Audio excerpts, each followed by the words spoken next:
같이 기도하시겠습니다. 우리를 사랑하시는 거룩하시고 자비로우신 우리 아버지 하나님,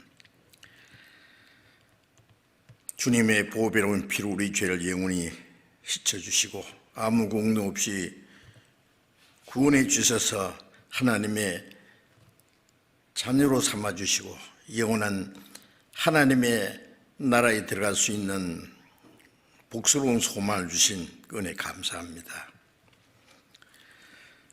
주님의 보배로운 피로 구속함을 받은 저희들, 이제 남은 생에 오직 하나님을 섬기고 하나님의 뜻을 행하며 주님의 복음을 전하고 주님의 몸된 교회 안에서 봉사하며 순종하며 살 수 있도록 인도해 주신 주님, 금년 한 해도 주님이 지켜주시고 도와주심으로 은혜 안에서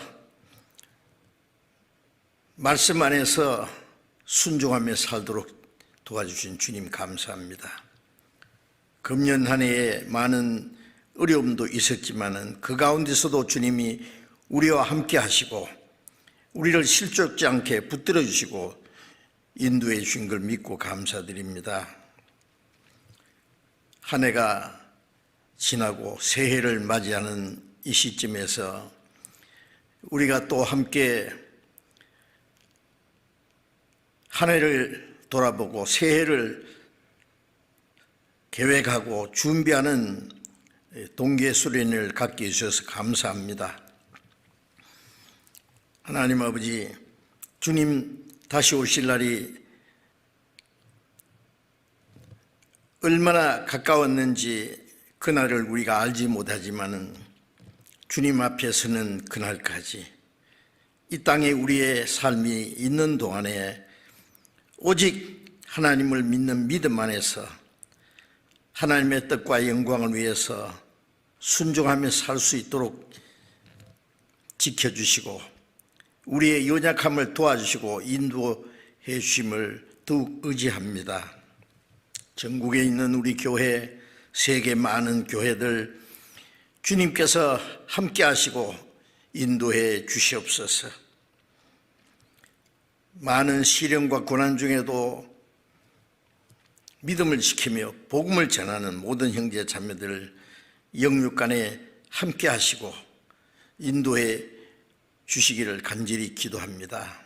이 시간 우리가 함께 모여서 교제하고 말씀을 배우지 못하지만은 전파를 통해서 온라인으로 또 말씀을 듣고 교제케 하시는 주님 감사합니다.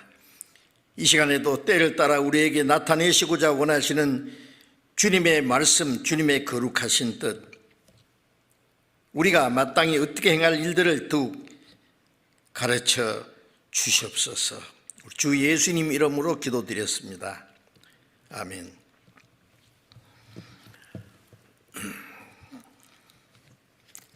성경 찾겠습니다. 히브리서 10장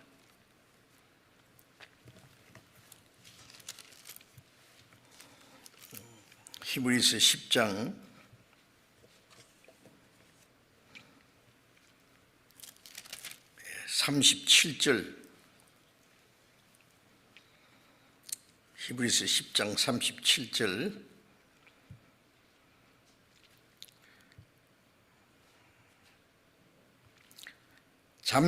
잠깐 후면 오시리가 오시리니 지체하지 아니하시리라. 또 성경 한 곳에 더 찾겠습니다. 베드로후서 3장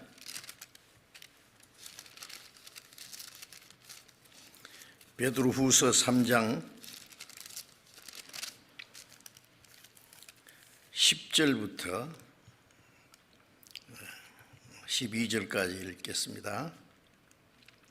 베드로후서 3장 10절부터 그러나 주의 날이 도적같이 오리니 그날에는 하늘이 큰 소리로 떠나가고 체질이 뜨거운 불에 풀어지고 땅과 그 중에 있는 모든 일이 드러나리로다. 이 모든 것이 이렇게 풀어지리니 너희가 어떠한 사람이 되어야 마땅하뇨? 거룩한 행실과 경건함으로 하나님의 날이 임하기를 바라보고 간절히 사모하라. 거기까지. 이 시간 함께 모이지 못하고 온라인으로 전국에 또 해외에 우리 모든 형제 자매들에게 또 이 동계 수련회를 통해서 말씀을 드리게 되어서 감사합니다. 인사를 드려야 되겠습니다. 온라인으로 인사합니다. 금년 한 해도 하나님을 섬기고 복음을 전하고 교회 봉사하고 여러 가지 어려움 중에서도 순종하는 생활을 하시느라고 수고 많이 하셨습니다. 이제 오늘이 금년 마지막 날인데 한 해가 가고 새해가 오는데 그 달력은 사람이 만든 것이지 하나님께는 연말도 없고 새해도 없으리라고 생각합니다. 다만 하나님이 시작하신 일이 있고 끝날 때가 있는데 우리 시대는 한 해가 가고 새해가 다가오는 것처럼 처음 하루가 처음 땅이 없어지고 새 하늘과 새 땅에 다가오는 시점에서 우리는 해의 마지막 날을 맞는 것처럼 역사의 마지막 시대에 살고 있다는 것을 알고 있습니다. 이제 새해에는 어떤 일이 일어날까? 하나님이 우리를 통해서 어떤 일을 하실까? 마음이 설레기도 하고 또 기대되기도 합니다. 우리가 간절히 바라는 것은 구원받은 그리스도인으로서 하나님의 자녀로서 하나님의 뜻과 영광을 위해서 올바로 살기 원하고 멀지 않아 주님 오실 때 주님 앞에 부끄러울 것이 없이 그 영광 앞에 설 수 있기를 간절히 바라는 마음입니다. 그래서 오늘 이제 읽어드린 말씀을 통해서 잠깐 후면 오실 이가 오시리니 오시기로 약속된 분이 오신다. 잠깐 후라고 하는 것은 하나님의 잠깐이 우리는 긴 역사가 될 수도 있습니다. 그 잠시 잠깐 후라는 것은 하나님이 내게는 천년이 어제 같다고 하신 밤에 한 경점 같을 뿐이라 하신 하나님이 보실 때에 잠시 잠깐입니다. 그런데 그 하나님이 작정하신 기한도 때가 되면 끝나는 것처럼 그 하나님이 역사하시는 잠시 잠깐 그 기간 동안에 영원한 하나님의 계획과 목적이 이루어질 것이기 때문에 그 마지막 때에 오시기로 약속되신 그분이 오시리니 때가 되면은 지체하지 아니하시리라. 지체하지 아니하시고 오실 것이다. 말씀하셨고 이 베드로후서 3장에는 어떤 이가 생각하는 것처럼 주님이 드디어 오시는 것이 아니라 더 많은 사람이 구원받게 하기 위해서 아무도 멸망치 않고 회개하기 이르기를 오래 참고 기다리시는 기간이라고 말씀했습니다. 구원받지 않는 사람에게는 하나님의 오래 참으심이 구원이 될 줄로 알라는 말씀처럼 더 많은 영혼이 구원받기 위해서 하나님도 빨리 오시기 원할 거예요. 예수님도. 그런데 주님도 오래 참으시는 것은 더 많은 영혼이 구원받게 하시는 그 목적을 위해서인 동시에 구원받은 사람들은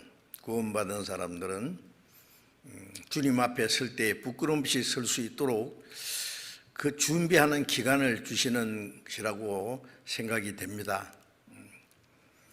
우리 구원받은 성도들에게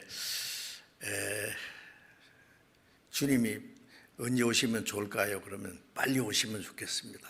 오늘이라도. 금년에 안 오시니까 내년에는 꼭 오시겠죠. 빨리 오시면 좋겠습니다. 왜 그러냐면은 그 이유가 뭐냐면은 우리가 신앙생활하는 게 힘드니까, 또 이 코로나 전염병에 의해서 너무나 많은 그 통제를 받고 신앙생활에도 어려움이 있고 모든 생활에도 어려움이 있으니까 고생스러우니까, 그래서 주님이 오시면 모든 고생이 끝나고 그 안식과 영광에 들어갈 테니까 주님이 빨리 오시면 좋겠다고 했는데 정말로 좋을까요? 얼마 전에 고3들 수능 시험을 했잖아요. 그동안에 공부를 잘한 학생은 이제 대학교 자기가 좋은 원하는 대학교에 들어갈 수 있을 거예요. 그래서 공부를 잘하고 자신 있는 학생은 빨리 그 수능 시험을 치렀으면 좋겠다 할 거예요. 그러나 준비가 안 된 학생은 아이고야, 아직 준비 안 됐는데 좀 더 있다가 시험 치면 좋겠다, 그런 생각하겠죠. 준비도 안 된 그리스도인들이 주님 맞이할 때 어떤 일이 일어날지도 생각 안 하고 무턱대고 지금 당장 고생스러우니까 주님 빨리 오시면 좋겠다는 것은 그 잘못된 생각입니다.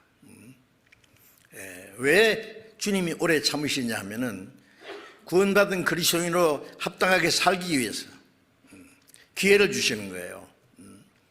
아직 너무나 우리가 부족한 것이 많기 때문에 흠도 없고 점도 없이 그 앞에 서기를 힘쓰라고 했잖아요. 그 앞에 설 자신이 있느냐고.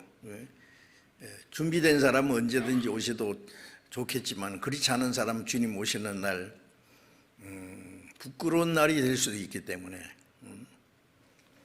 그래서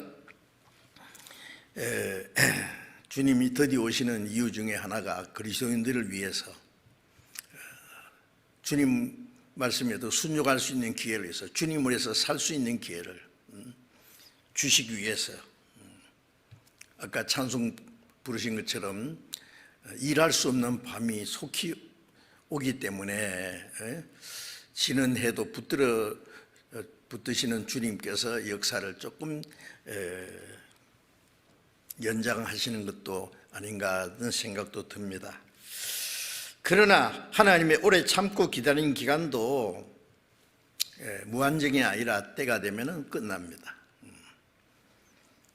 그래서 오시리가 오시리니, 베드로후서 3장 10절에는 그러나 주의 날이 도적같이 오리니, 오래 참으시던 주님이 오실 때는 도적같이 오신다는 말씀은 갑자기 오신단 말이에요. 도적이 뭐 몇 날 며칠 몇 시에 가겠다고 뭐 미리 통보하고 가는 도적이 없죠. 도적같이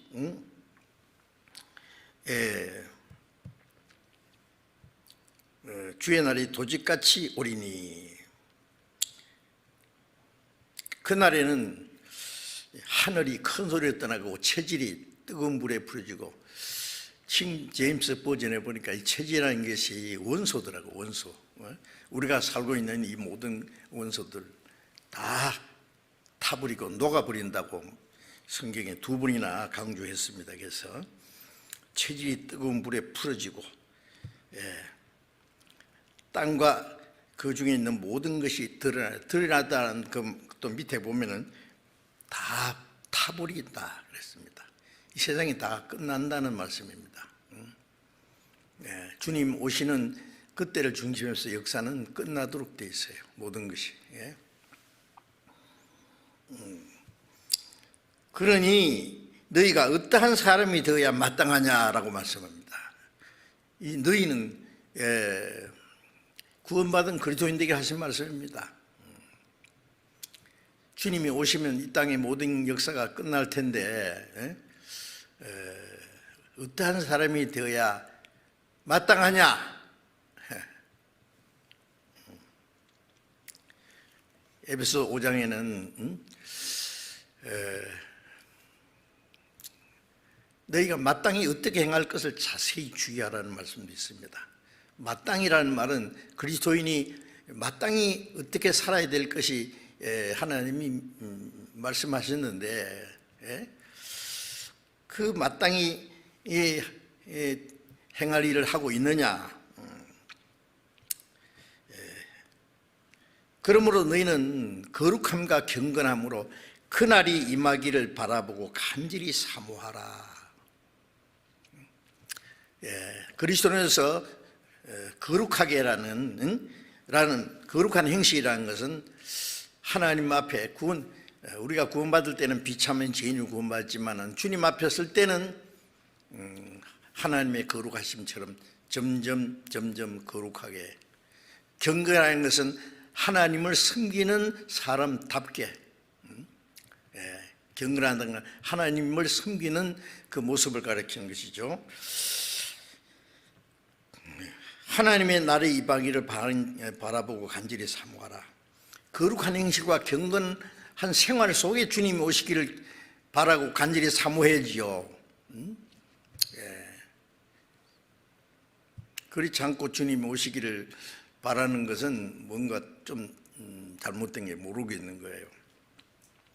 그래서 오늘 드리려고 하는 그 말씀 제목이 속히 다시 오실 주님을 사모하라 하는 말씀입니다.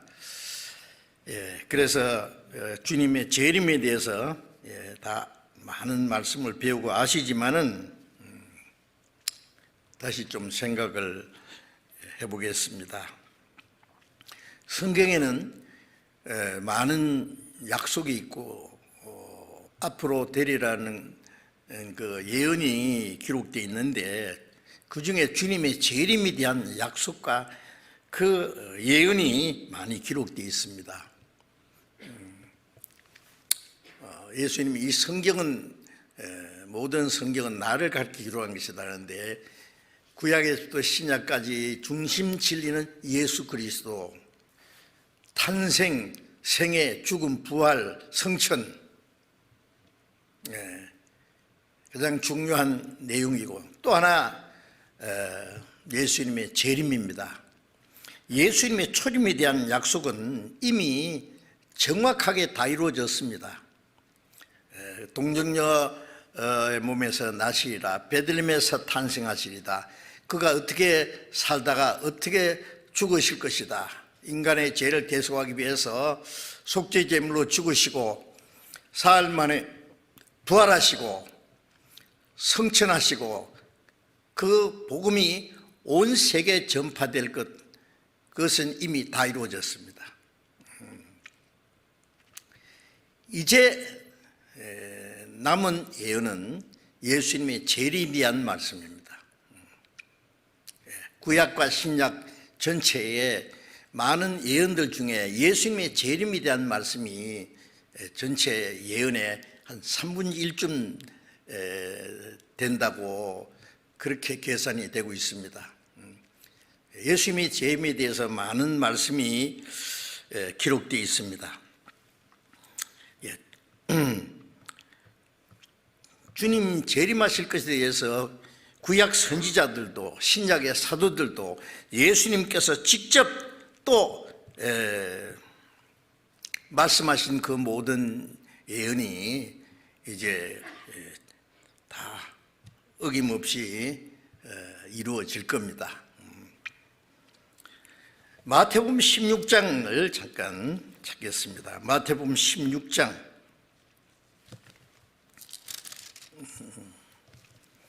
마태복음 16장 27절 28절을 읽겠습니다. 마태복음 16장 27절 28절입니다.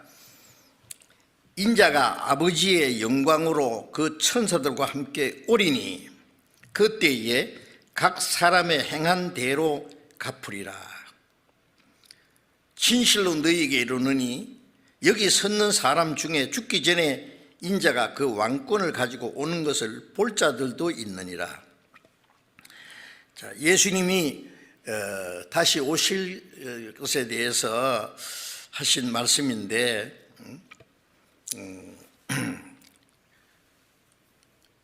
첫 번 오신 예수님은 죄인을 구원하기 위해서 아주 초라한 모습으로 오셨지만은 다시 오시는 예수님은 하나님의 영광 중에 천사들과 함께 오실 겁니다. 이 세상이 없인 여겨 버렸던 우리 구주 큰 영화와 위엄으로 다시 나타나시네. 영광 중에 주님이 오실 때에 어떤 일이 있느냐? 그때 각 사람의 행한 대로 갚으리라. 믿지 않는 자는 믿지 않는 자의 그 받을 심판이 있고, 구원받은 사람은 구원받은 후에 어떻게 살았느냐에 대해서 행한 대로 주님이 갚아주신다고 말씀했습니다. 그리고 또 여기 섰는 사람 중에 여기 섰는 주님의 제자들입니다. 죽기 전에 인자가 그 왕권을 가지고 오는 것을 볼 자들도 있나니라. 참 이상한 말씀이죠. 그럼 제자들이 죽기 전에 주님이 재림하시는 광경을 볼 것이라고 말씀했는데 언제 봤습니까? 그 말씀하신 후에 마태복음 17장 1절 이하에 보면은 예수님 12의 제자 중에 베드로, 야고보, 요한 이 세 제자를 데리고 따로 높은 산에 가셔서 예수님의 모습이 갑자기 변화됐습니다. 얼굴에 해같이 빛나고 옷이 눈과 같이 휘어지고 갑자기 그 옆에 모세와 엘리야가 나타났습니다. 그래서 변화산에서 예수님이 변화하신 모습입니다. 베드로서 1장에 보면은 베드로가 말하기를 주님이 강림하신다는 그 말씀은 공교히 꾸며낸 얘기가 아니다. 우리는 주님의 그 재림하시는 광경을 친히 봤다 그랬어요. 언제? 아직 오시지도 않았는데 미리 보여주죠. 영화 팬들을 위해서 본 영화가 상영되기 전에 예고편 보여주는 게 있잖아요. 딱 보여주고 중요 장면을 맛배기로 보여주고 개봉 박두 뭐 그런 게 있는 것처럼 주님 재림하시는 광경을 제자들에게 미리 보여주셨습니다.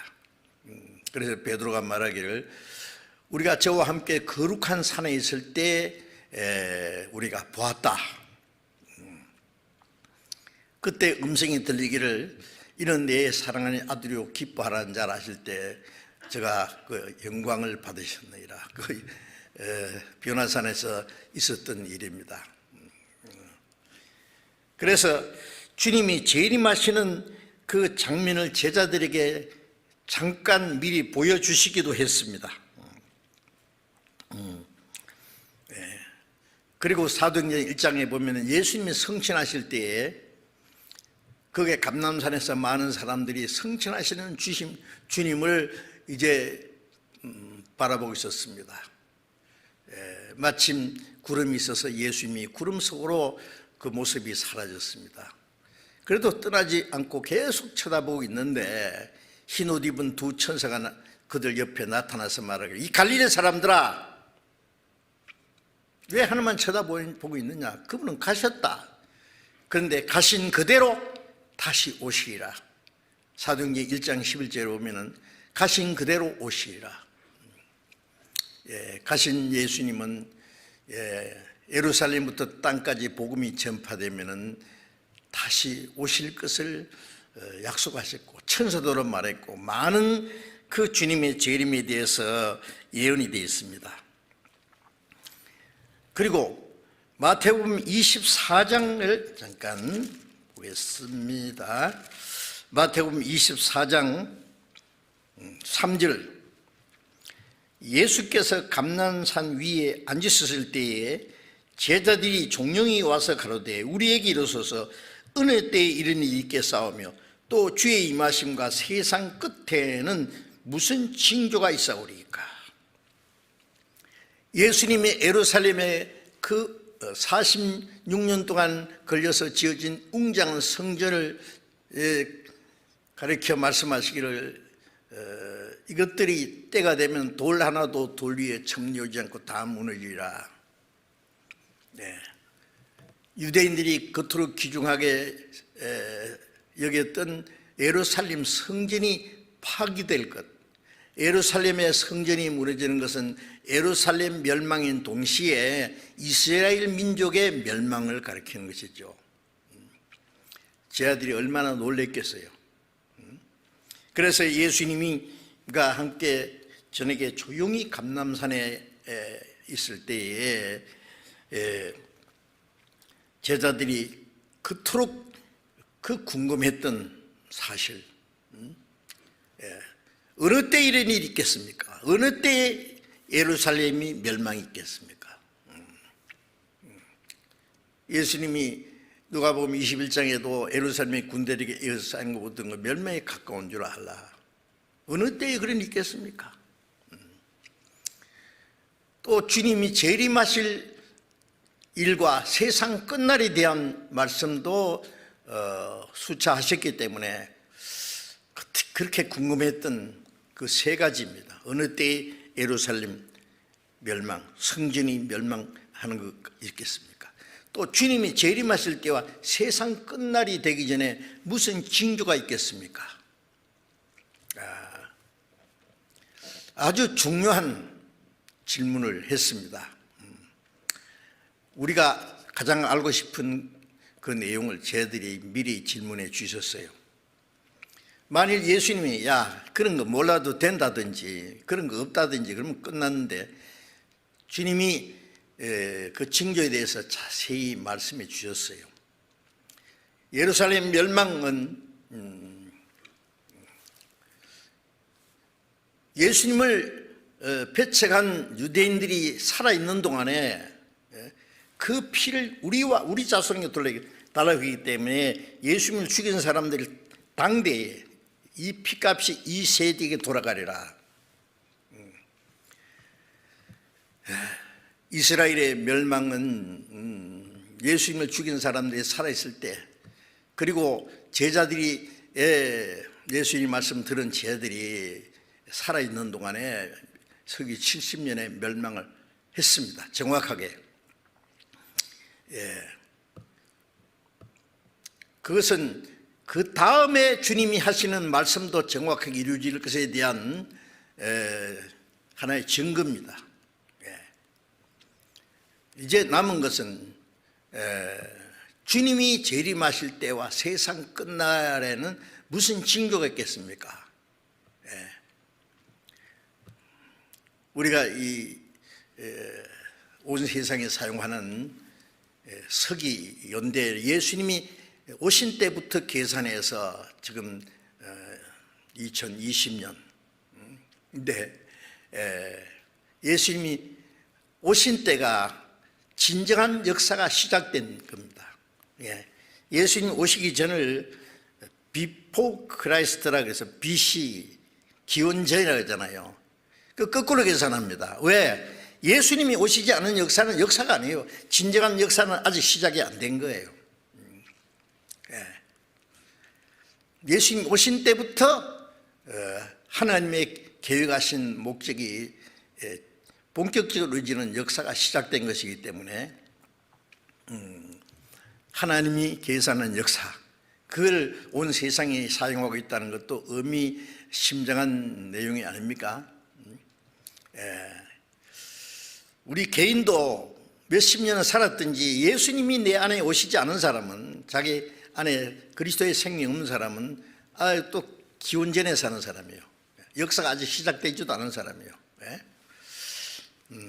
예수님이 오심으로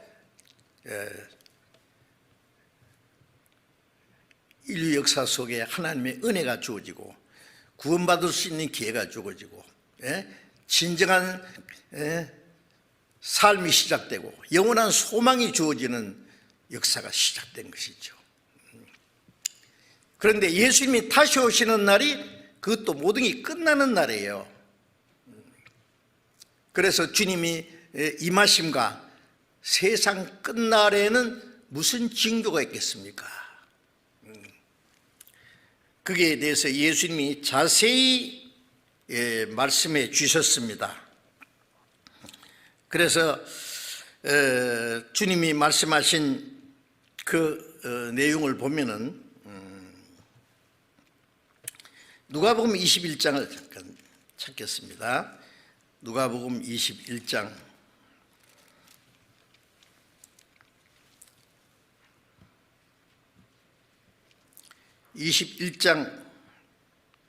10절 보겠습니다. 누가복음 21장 10절. 또 이르시되 민족이 민족을 나라가 나라를 대제가 일어나겠고 처처에 큰 지진과 기근과 온역이 있겠고 또 무서운 일과 하늘로서 큰 징조들이 있으리라. 자, 여기서 이제 마태복음 24장에도 기록되어 있고 누가복음 21장에도 또 자세히 기록되어 있는데 마지막 때의 징조가 많이 있지만은 여기에 민족이 민족을 나라가 나라를 대제가 일어난다고 말씀했죠. 난리와 난리 소문, 그 전쟁입니다.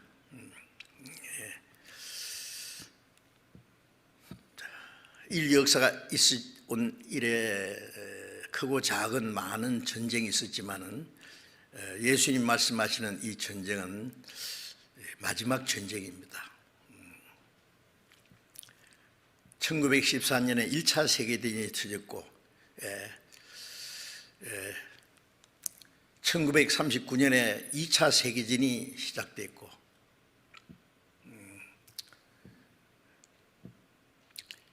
이제 마지막 3차 세계대전이 남았습니다. 3차 세계대전은 우리가 아는 대로 누가 이기고 지는 전쟁이 아니라 하나님이 이 온 세상을 심판하는 전쟁이 될 것입니다. 그래서 온 세상이 다 알고 있어요. 마지막에 이제 전쟁은 핵전쟁인데 뭐 땅 뺏어 먹게 하는 전쟁이 아니에요. 멀리서 러시아에서 핵 미사일을 발사하면 미국이 다 불타버리고 미국에서 발사하면 러시아가 멸망합니다. 지금 전 세계의 강대국들이 가지고 있는 8개 나라입니까? 가지고 있는 핵무기가 지금 몇만 개 됩니다. 몇 년 전에 6만 개 이상 만들었다고 했는데 미국과 러시아가 핵 합산 금지라고 하셔가지고 좀 국식 무기는 없앴지만은 진짜 무기는 그대로 남겨놓고 최근에 와서 미국과 러시아와 또 중국과 이제 북한까지 끼어들어가지고 신형 핵무기를 개발하는데 지금 열을 올리고 있습니다. 과학자들의 말을 들어보면은 만일 앞으로 핵 전쟁이 일어나면은 이런 것들을 만들었는데 실제 사용한 것은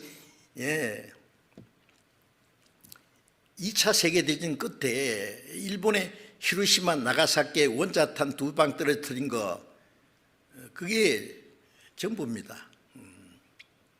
지금 원자 폭탄이 문제가 아니에요. 자, 이제 만일 핵전쟁이 일어난다면은 어느 한 곳에서 시작되면 연쇄적으로 터질 기다. 그래요. 이 현재 가지고 있는 핵무기만 해도 온 지구를 100번 이상 불태울 거다. 그리고 핵전쟁이 일어나면은 불과 30분 만에 온 세상은 다 멸망할 거다. 톤비 교수는 말하기를 인류는 절멸할 거다. 절멸할지도 모른다가 아니라 반드시 절멸하고 말 거다라고 말했습니다. 그건 우리도 그렇게 충분히 예측할 수 있습니다. 자, 이 무서운 무기가 지금 다 준비됐습니다.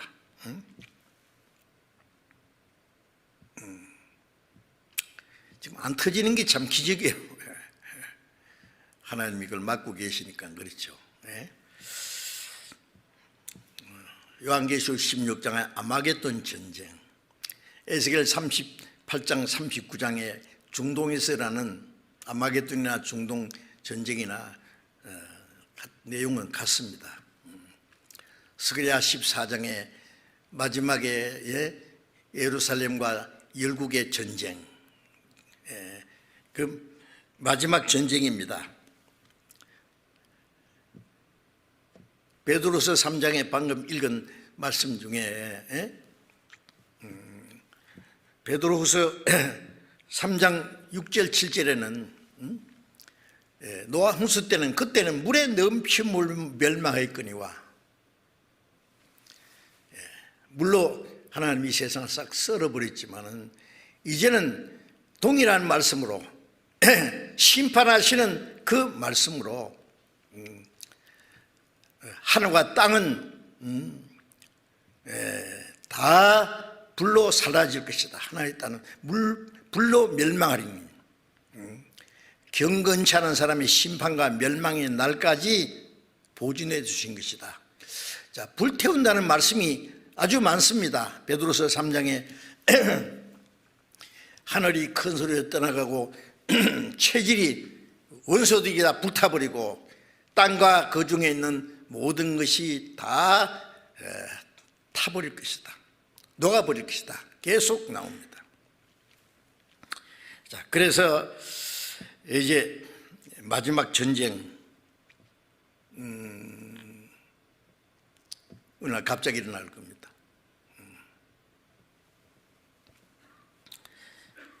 그리고 나라가 나라를 뒤지려고 처체 기근과 지진과 기근과 온역이 있으리니, 전에도 지진이 있었지만은 20세기 후반기부터 시작해서 지진이 빈도가 점점 많아지고 대형 지진이 나서 수백만 명, 수천만 명이 죽는 지진이 자꾸 일어납니다. 이사야 24장에 보면 땅이 깨어지고 침망같이 리고 모든 게 드러나리로다. 침망이 이렇게 그네처럼 만들고 흔들흔들하는 침망처럼 지구가 흔들 것이다. 요한계시록에는 큰 지진이 나서 성들이 무너질 것이다. 하늘 찌르듯한 그 마천루들 다 성냥갑 같이 넘어질 겁니다. 이 세상이 온통 아비규환이 되겠죠. 그 다음에 큰 지진과 기근, 지금 지구상에서 흉년으로 굶는 사람이 얼마나 많은지 모릅니다. 대기오염, 기상이변, 이 자연재난으로 굶어 죽는 사람들이 못 느껴서 그렇지요. 기근이 있고 온역이 있을 거다. 온역은 역병입니다. 아주 악성 전염병입니다. 팬데믹이라는데 전염병이란 말이죠. 사람이 살 수 있는 이 땅에 과학을 발전시키고 문명을 발전시키고 예술을 발전시키고 오ral 발전시키고 오래 멋지게 살라고 꾸며놨는데 하나님 허락하지 않죠. 다 흔들어버리고 양식을 뺏어버리고 악성 역병이 생기는데 살아남겠어요? 현대 과학으로 막을 길이 있습니까 그게? 전에도 전염병들이 있었지만은요, 어떤 지역적으로 많은 사람이 희생하고 잠시 후에 끝나기도 했지만은 이번에는 이 악성 전염병이 얼마나 그 전염성이 강한지요. 순식간에 그냥 전 세계에 퍼져가지고 점점 더 막을 길이 없지 않습니까? 이제 백신 나오기만 기다리는데, 변종 바이러스 그보다 더 악성 전염병이 얼마든지 생길 수 있습니다. 인간이 이 땅에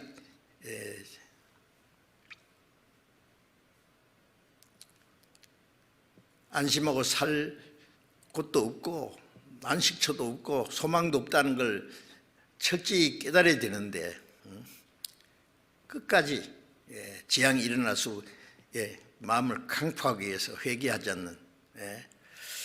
자, 어쨌든 인간이 살 수 있는 모든 자연도 하나님이 다 앗아가십니다.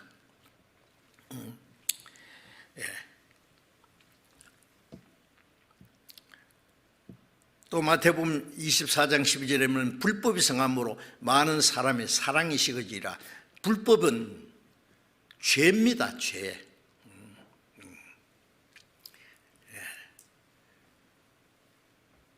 사랑이 식어지리라. 지금 인간이 걸핍하면은요 이혼하고 뭐 부모를 거역하고 친구를 배반하고 배반해요 팔고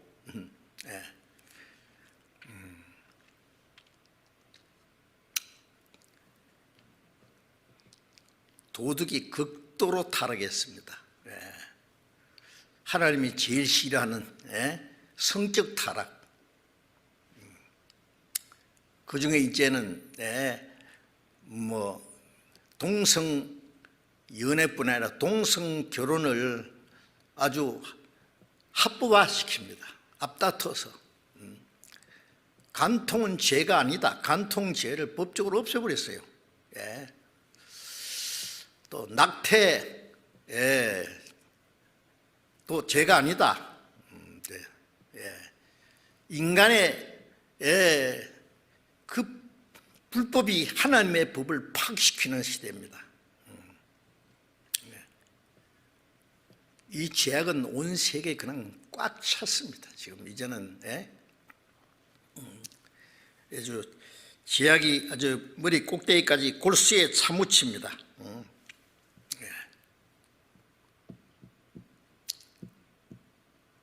살인하자 말을 그랬는데 사람을 그냥 죽일 뿐 아니라 배 속에서 아직 세상 빛도 못 본 아이들 태아를 학살합니다. 그 죄가 아니래요. 자, 이게 이제는 뭐 성도덕이 뭐 더 이상 타락할 수 없을 정도로 이제 세상이 충만합니다. 누가복음 17장 26절에 보면은 노아의 때와 같이 인자의 때도 그러하리라. 노아가 방주에 들어갈 날까지 홍수가 저희를 다 멸하기까지 깨닫지 못하더라. 노아와 그 가족들 하나님이 끌어들인 그 짐승들이 방주 안에 들어가자마자 물로 썰어버리고 방주는 높이 올라갔습니다. 구원받은 성들이 들어가는 동시에 이 세상 불로 태워버릴 테니까. 롯의 때와 같으리니. 롯이 소돔성에서 나갈 때에 불과 유황이 소돔을 둘러버렸습니다.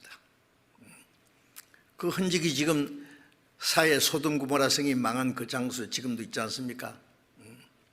지금도 유황이 쌓여 있고 유황 온천이 지금도 저도 그 유황 온천에 들어봤지만은요 흔적이 지금도 남아 있습니다. 마지막 불로 심판할 것을 하나님 미리 보여줬습니다. 롯의 때와 같이 인자의 임함도 그러하리라. 주님 오신 날 이 세상은 이제 심판하는 날이 될 겁니다. 창세기 6장 11절에 보면은 하나님이 노아에게 말씀하시기를 이 세상에 광포가 충만하다. 땅이 폐기함으로 땅과 함께 세상을 멸하리라. 그 끝날이 내 앞에 이르렀다. 홍수로 썰어버리잖아요. 이제 마지막은 불로 썰어버립니다. 너무나 확실한 말씀 아닙니까? 그날이 우리 앞에 딱 다가왔습니다. 스바냐 1장을 잠깐 보겠습니다. 구약성경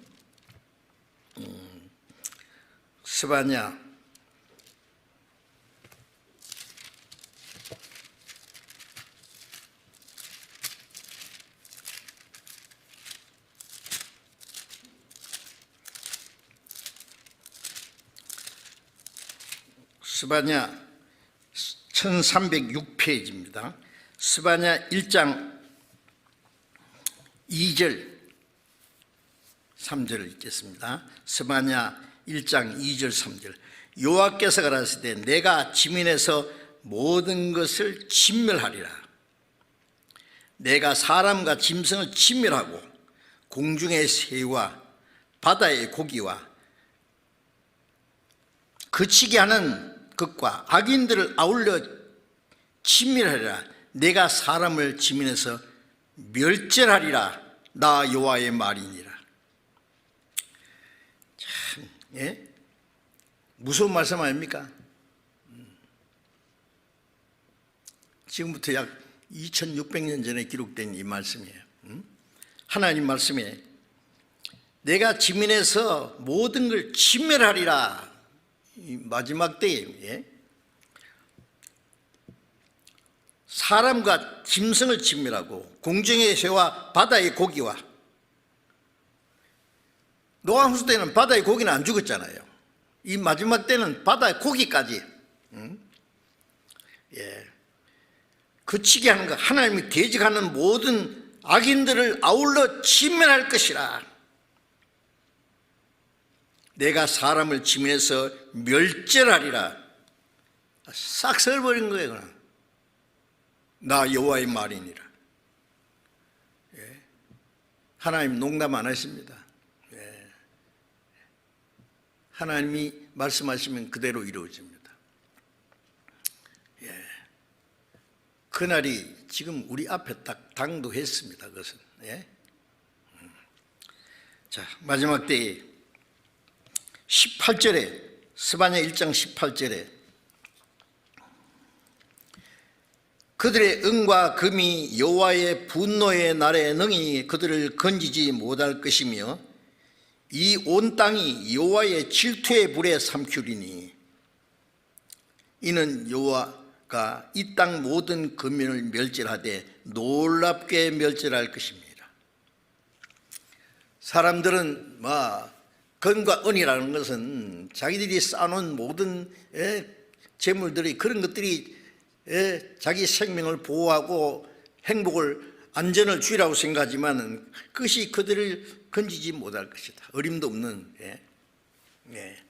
이 온 땅이 여호와의 질투의 불에 삼키리니 여호와가 이 땅 모든 금면을 멸절하되 놀랍게 멸절할 것입니다. 하나님의 심판은 무자비합니다. 심판할 때는요, 하나님의 그 자비가 끝나면은 무자비해요. 하나님의 진노와 심판밖에는 없습니다. 자, 이런 말씀들이 성경에 많이 기록되어 있죠. 자, 그래서 이날들이 우리 앞에 다가왔다는 걸 알아야 됩니다. 이사야 28장 22절에는 이사야가 말하기를 대저 여호와께서 온 땅을 멸망시키기로 작정하신 것을 내가 만군의 주 여호와께로서 들었느니라. 지금부터 약 2700년 전에 기록된 그 말씀이에요. 하나님께서 온 땅을 멸망시키기로 작정하셨대요. 하나님 작정한 건 반드시 이루어집니다. 하나님께로부터 들었다.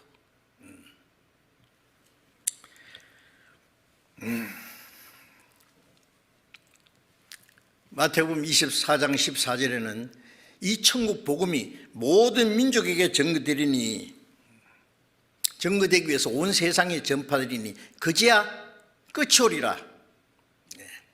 모든 사람에게 구원받을 수 있는 은혜를 주시고 복음이 온 세상에 구원받을 수 있는 복음이 전파된 후에 그 다음에 세상 끝날이 오리라. 예수님이 그 말씀하실 때는 아직 제자들도 확실히 안 믿었을 때예요. 신약 성경은 아직 한 자도 기록 안 됐을 때입니다. 예수님이 그 말씀하신 이후 1900년이 지난 우리 시대에 와가지고 지금 우리가 가지고 있는 성경, 구약과 신약 이 말씀들이 지금 3300여 방언으로 번역이 됐고 온 세상에 전파되었습니다. 빠른 교통수단을 통해서, 전파를 통해서, 문서를 통해서 여러 가지 방법으로 다 전해졌습니다. 조금만 하나님을 찾는 마음, 진리를 찾는 마음이 있다면 깨달을 수 있는 기회는 충분히 주어졌습니다. 오래 참고 기다리시는 기간, 구원받을 수 있는 복음이 온 세계에 전파된 후에 이제 믿든 안 믿든 모든 게 끝나는 겁니다. 그제야 끝이 오리라. 자, 이 말씀도 그 주님의 말씀도 우리 시대에 다 이루어졌습니다. 이제 주님이 재림하시기 전에 이루어질 징조, 마지막 가장 중요한 진리 징조는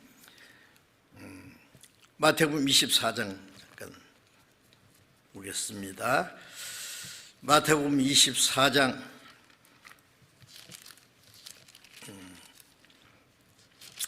32절입니다. 32절부터 34절까지를 읽겠습니다.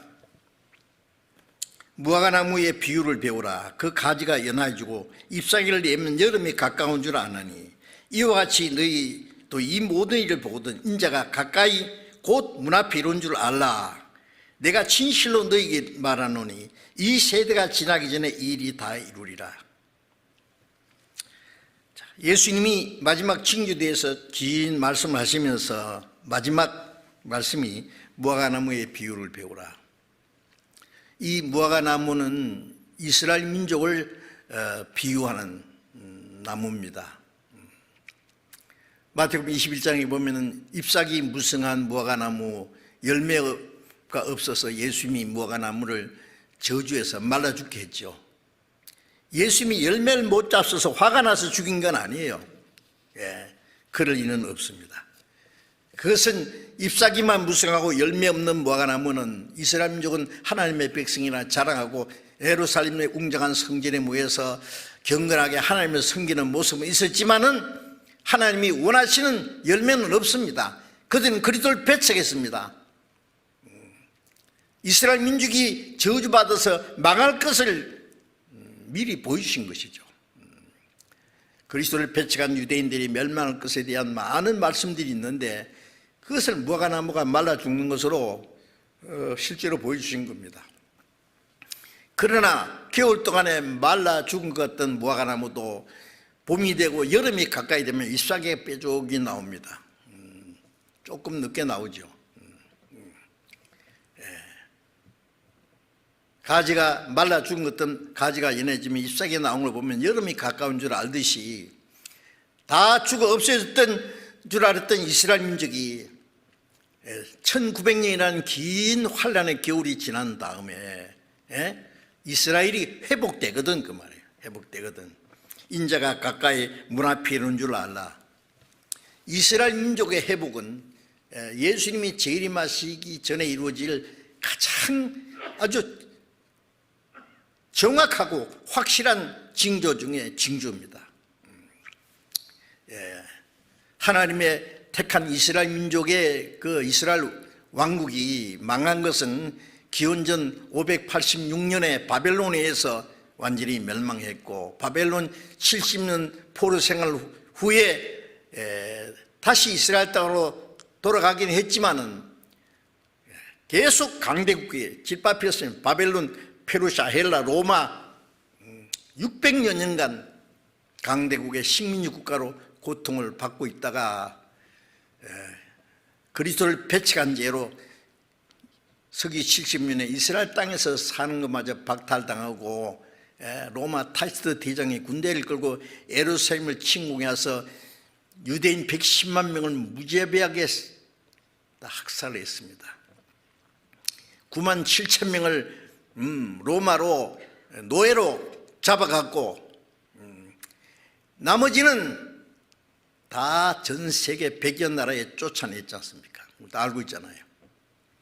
유대인이 이스라엘 땅에서 사는 거 허락하지 않고 전 세계 가는 곳마다 온갖 순환과 학살을 당하고 전 세계 구석구석에 유대인이라는 신분을 숨기고 살아야 되는 비참한 역사가 1900여 년간, 나라 잃어버린 지 2600년, 그 땅에서 쫓겨난 지 1900년, 누가 그들을 나라라고 하겠어요?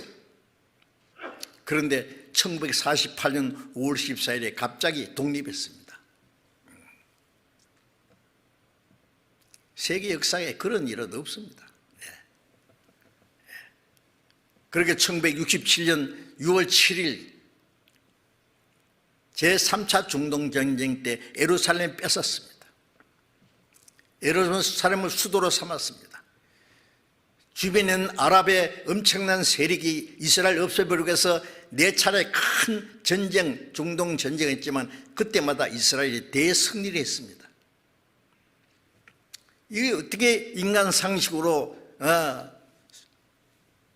상상할 수 있습니까? 하나님이 행하신 기적 중에 기적이라고 말할 수밖에 없죠. 왜? 이사야 60장 22절에 보면은 약한 자가 강한 나라가 될 것이다. 에스겔 37장에는 골짜기에 있는 마른 해골들이 하나님 말씀에서 살아나는데 극히 큰 군대가 됐다. 다 죽어 없었던 줄 알았던 유대인들이 나라가 되고 세계에서 강대한 군대가 됐습니다. 에스겔 37장도 기원전 600년 전에 기록된 2600년 전에 기록된 그 말씀이 우리 시대에 이루어졌습니다. 2700년 전에 기록된 이사야 60장 22절에도 약한 자가 강국을 이룰 것이다. 정확하게 이루어졌습니다. 이스라엘의 회복은, 이스라엘이 독립한 지 지금 불과 72년. 너희도 이 모든 일을 보거든 인자가 가까이 문 앞에 있는 줄 알라. 그 마지막 때의 징조가 이루어지는 거 보면 문 앞에 주님이 얼마나 자세히 말씀했는데, 그래도 주님이 오실 날이 아직 멀었다. 드디어 오리라.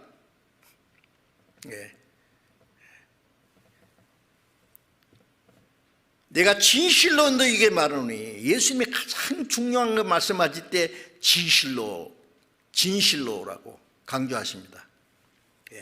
이 세대가 지나기 전에 이 다 이루라. 이 세대가 뭐예요? 이스라엘이 회복된 그때부터 그 세대 사람들이 살아있을 때 주님이 오시겠단 말이에요. 어느 시대입니까? 우리 시대입니다. 이 말하면 어떤 사람들은 지나치게 말하네. 뭐 기한부 종말을 말하네. 기한부 종말은 주님이 말씀하신 겁니다. 천하의 범사가 기한이 있고 모든 목적이 이룰 때가 있다. 예. 주님이 얼마나 이런 일이 되는 것보다 인자가 가까이 문 앞에 이른 줄 알라. 이 세대가 지나기 전에 모든 것이 다 이룰 거다. 주님 재림하신 것에 얼마나 정확하게, 그게 뭐 잘못된 겁니까? 더디 오리라고 해야 그게 옳은 거예요? 주님 오실라 아주 멀었다고요? 예. 우리 눈앞에 이루어지는 걸 다 보면서도 멀었어야지. 눈이 펑펑 오는데도 아직 겨울은 멀었다고요. 사람들은 될 수 있으면 믿지 않으려고 합니다. 예. 자, 이제 주님이 말씀하신 그 징조는 우리에게 아주 너무나 정확하게 확실하게 다 이루어졌습니다. 하나님께서 온 땅을 멸망시키기로 작정하신 것을 하나님께로부터 들었다고 이사야가 말하면서 이사야 10장 22절 23절에 보면은 이스라엘 민족이 바다에 모래가 들지라도 남은 자만 구원 얻으리니,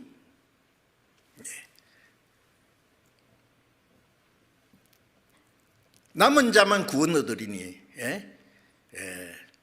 하나님의 그 넘치는 공의를 회밀히 작정되었습니다. 전 세계 전 이스라엘 민족이 이스라엘 땅에 돌아오는 것은 이제까지 참고 참으시던 하나님의 공의와 공의, 오래 참으시는 기간이 끝나고 넘치는 공의로 회밀히 작정돼. 회밀한 것은요, 아주 박살내서 가루를 만들어버린다는 말씀이에요. 이미 작정됐은즉 주 여호와께서 온 세계 땅끝까지 행하시리라. 이스라엘 민족이 회복되는 것은 끝입니다. 로마서 9장에도 이스라엘 남은 자들이 구원을 얻으리니 돌아와서 구원을 받는데 이 땅에 하나님의 말씀을 이루시고 필하시고 끝내시리라. 마지막 이스라엘 민족이 그 땅에 돌아가서 14만 4천이 구원받은 후에는 이 세상은 완전히 모든 것이 다 끝납니다. 그런 말씀이 얼마나 많은데요. 아직 멀었다는 말이에요. 네? 자, 이제 예수님이 재림하실 때 이루어질 일들이 무엇인지 좀 잠깐 생각해 보겠습니다. 자, 우리가 아는 대로 예수님이 오늘이라도 오시면은 가장 놀라운 일은 먼저 구원받아서 신앙생활을 하다가 주님 앞에 가신 성도들이 부활하고, 마지막 때 이 땅에 살아있는 성도들은 갑자기 휴거돼서 주님 앞에 갑니다. 마태복음 24장 40절에 그때에 두 사람이 밭에 있으며 하나는 데려가면 당하고 하나는 버리두면 당할 것이요, 두 여자가 매를 갈고 있다가 하나는 데려가면 하나는 버림을 당할 것이다. 누가복음 17장 34절에는 두 남자가 자리에 누웠다가 하나는 데려가면 당하고 하나는 버리두면 당할 것이다. 지구가 둥기니까 밭에서 일을 하다가 뭐 직장에서 일하다가 장바닥에서 장사하다가 뭐 각자 열심히 낮에 일해야 되죠.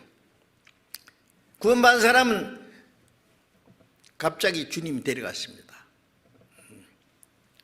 아침 저녁 여인들은 맷돌을 갈다가 음식을 만들다가 하나는 데려가면 하나는 버리두면 가시다. 밤에 자리에 누웠다가 하나는 데려가고 하나는 버리두면. 주 언제 강림하실지 혹 밤에 혹 낮에, 낮이 됐든지 아침이 됐든지 밤이 됐든지 구원받은 사람은 하나님이 그대로 데려가실 겁니다. 그리고 남는 사람은 영원히 버리지는 겁니다. 이제 주님 오실 그때 일어날 가장 놀라운 사건 중에 하나가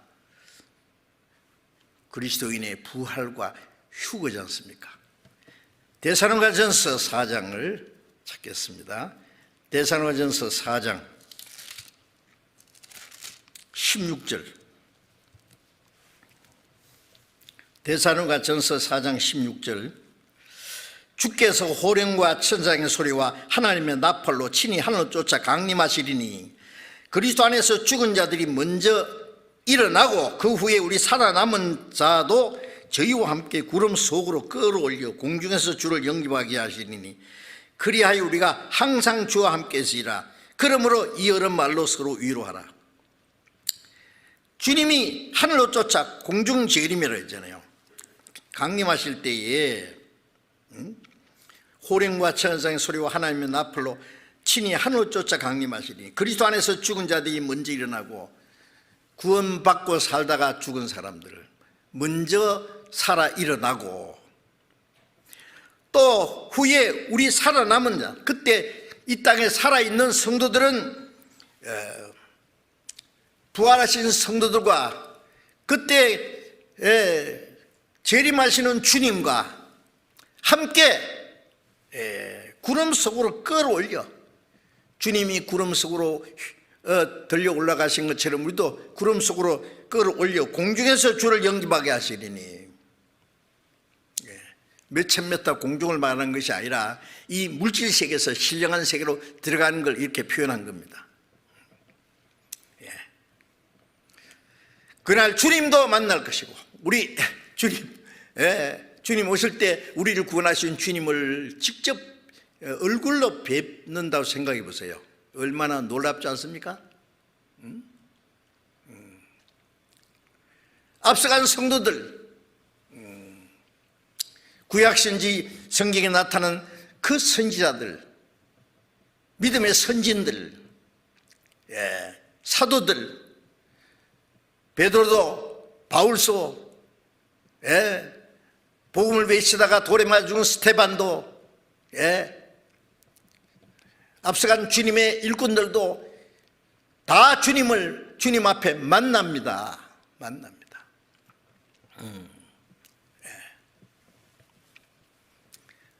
제가 그런 갑자기 제 부모님도 구원받고 돌아갔어요. 만날 거예요. 제가 전도해서 제가 침례를 드리고 너무너무 고생하고 갔는데 주님 앞에 만날 그 생각하면 큰 기쁨이 됩니다. 그리고 구원받고 주님 앞에 가신 저의 가족들, 가까운 친척들, 사랑하는 형제 자매들, 앞서간 전부 만날 거 생각하면 마음이 벅찹니다. 아주 그렇지 않습니까? 우리가 헤어질 때는 너무 서운하지만은 만날 때는 영광 중에 만납니다. 헤어질 때 하고 짧고 만날 때는 영원히 만납니다. 다시는 헤어지지 않을 겁니다. 영광 앞에서. 그리하여 우리가 항상 주와 함께 있으리라. 우리가 주님하고도 다시는 헤어지지 않습니다. 항상 영원히 주님과 함께 있을 겁니다. 얼마나 놀랍지 않습니까? 주님과 함께 그 안식 속에, 영원 속에. 그런데 주님과 함께 영원히 함께 있을 사람은 이 땅에서도 주님과 함께 살아야 됩니다. 볼지어다 세상 끝날까지 너희와 항상 함께 있으리라. 지금은 우리의 마음속에, 우리의 생활 속에 같이 계신 주님 모시고 살다가 주님과 함께 그 나라에서 영원히 살게 될 겁니다. 그날이 오면, 그날이 옵니다. 그날을 사모할 수밖에 없죠. 그날이 우리 앞에 너무 가까이 왔습니다. 이제 먼 훗날 얘기가 아닙니다. 꿈 같은 얘기입니다.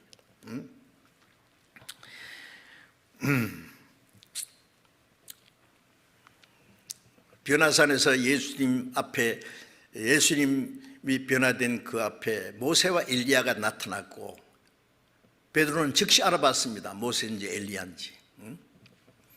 모세는 가나안 땅을 바라보고 가나안 땅에 들어가지 못하고 죽어서 주님 앞에 간 사람. 엘리야는 산채 들리 올라간 사람. 부활하는 성도들과 휴거될 성도들의 대표입니다.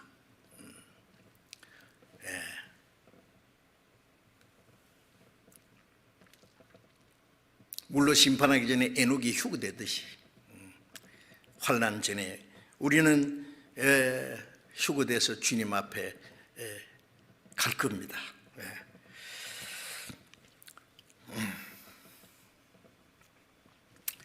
그리고 데살로니가후서 2장 1절에 보면은 주의 강림하심과 우리가 그 앞에 모임에 가나요. 저는 우리가 주일날 모이고 수요일 모이고 모였다가 헤어지고 몸은 떨어져 있어도 마음은 항상 주님 안에 같이 있습니다.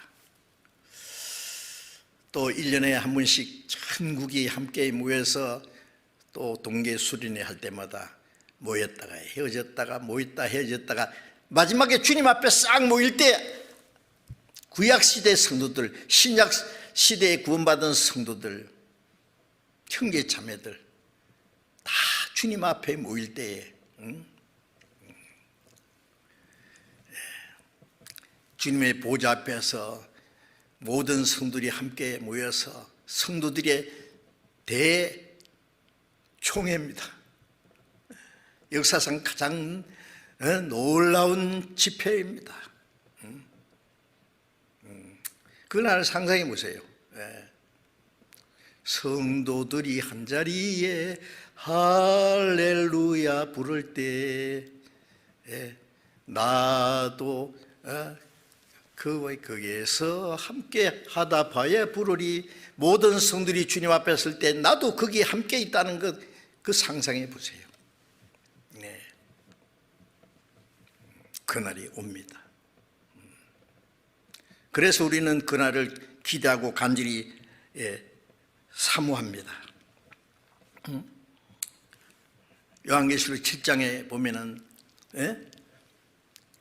마지막 이스라엘 12지파 중에 14만 4천이 입맞을 때 이 땅에서 저 하늘 위에서는 흰을 입은 무리가 헬 수 없는 무리가 하나님 보좌 앞에서 찬송을 부릅니다.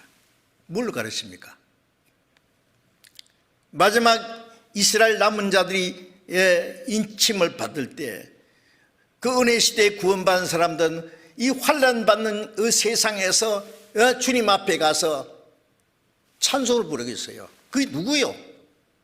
구원받은 성도들, 주님 앞에 가 있는 부활하고 휴거된 성도들이 주님 앞에 가서 하나님의 영광을 노래하는 모습 아닙니까? 그때 거기에 저와 우리 형제 자매들 다 그 영광 앞에서 다시는 서로 헤어지지도 않고 주님과 다시는 헤어지지 않고 영원히 그 영광 중에 있을 것입니다. 그리고 또 어떤 일이 있느냐?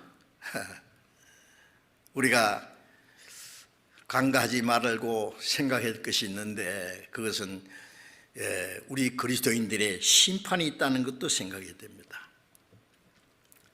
마태복음 16장 27절에 내가 처소랑 함께 오리니 각 사람에게 일한 대로 갚아주리라. 구원받은 성도들도 구원받기 이전에는 모든 것이 이전 것은 지나갔다. 새 것이 되었다. 구원받은 날부터 이제 하나님의 자녀로서 어떻게 살았느냐, 그것은 계산이 됩니다. 그래서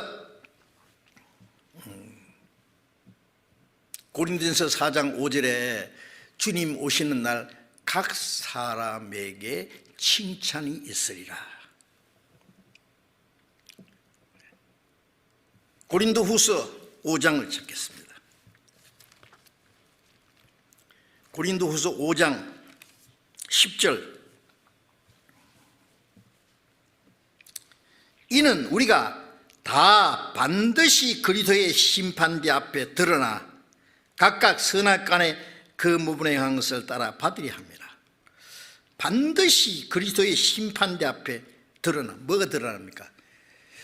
자, 주님이 재림하실 때 구원받지 않는 사람은 자기 행한 대로 지옥에 가서 자기 행한 대로 영원히 고통을 받을 것이고, 구원받은 사람들은 구원받은 날부터 주님 앞에 간 날까지 어떻게 살았는지 행한 대로 심판을 받고 영원히 영광에 들어갈 겁니다. 네? 심판대 앞에 드러나 각각 선악간에 그 몸을 행한 것을 따라 받으려 합니다. 구원받은 후에 이 몸이 땅에 살아있는 동안에 하나님의 뜻대로 산 것이 선이고, 하나님의 뜻대로 살지 못한 게 악이고, 성령을 따라 산 것이 선이고, 예? 육신을 따라 산 것이 악이고, 주님을 섬기고 주님의 영광에서 산 것이 선이고, 자기만을 위해서 산 것이 악이 될 겁니다. 이건 세상적인 도덕적인 선악과는 차원이 다른, 선을 행할 줄 알고도 행치 않는 것을 죄라 그랬잖아요.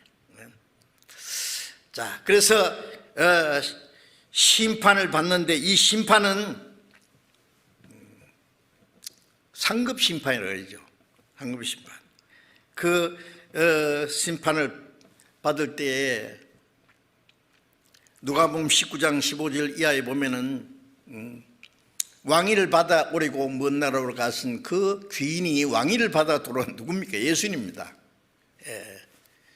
종들에게 내가 돌아오기까지 장사하라 고 부탁했는데, 한 사람은 주여 주님이 주신 한 문화로 10문화 남겼습니다. 착한 종아, 네가 작은 일에 충성했으니 10고을 권세를 차지하라. 한 사람은 한 문화를 주셨는데 보소서 5문화 남긴나이다. 너도 잘했도다. 너 5문화 마을을 차지하라. 5고을. 한 문화 꽁꽁 가지고 와서 주님 것 가져왔습니다. 내가 잊어버리지 않고 잘 쌓아두었다 가져왔습니다. 이 악하고 게으른 종아. 자, 10고을 원님이 되고 5고을 원님이 되는 그런 걸 말하는 게 아니에요. 영광이 다릅니다. 분명히 다릅니다. 어떤 사람에는 착하고 충성된 종아라는 칭찬이 있고, 어떤 사람은 약하고 게으른 종이라는 책망이 있을 것이고, 그날에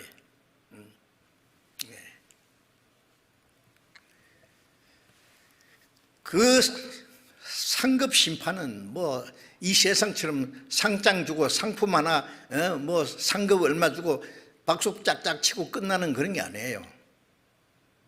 그 영광은 영원한 겁니다.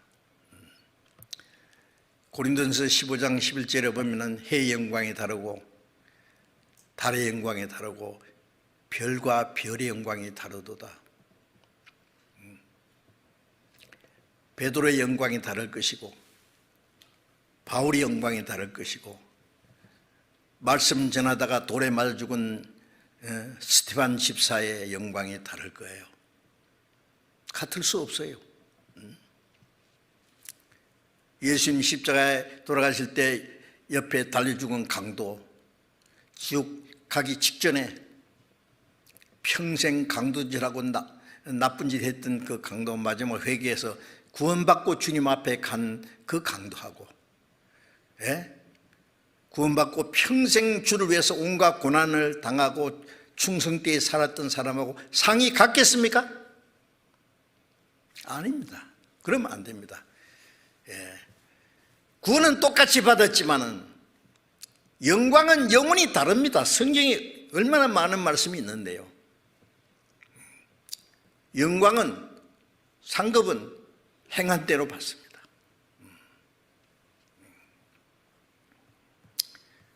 국가 대표 선수들이 선수로 발탁되는 거 놀라운 일인데, 그러나 올림픽에 가서 자기가 어떤 성적을 올렸는지 거기에 따라서 영광은 다릅니다.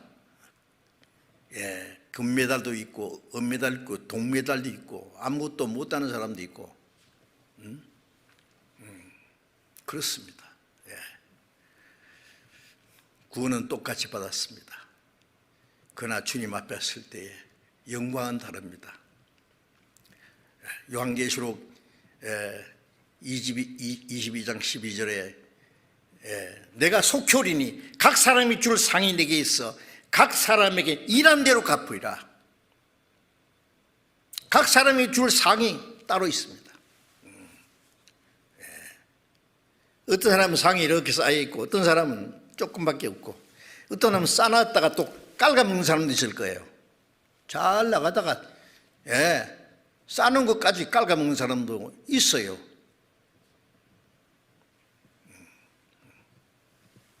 정치가도 보면 한때는 잘하다가 잘못하면 끝장이에요. 마지막 가서. 그러면 안 되죠.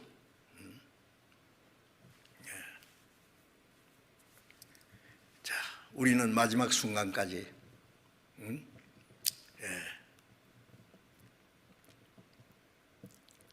고린도전서 9장에 보면은 다름질하는 자들이 다 달아날지라도 상 얻는 자는 하나님인 줄 알지 못하느냐. 너희도 상 얻도록 이같이 다름질하라. 상 얻도록 다름질하라.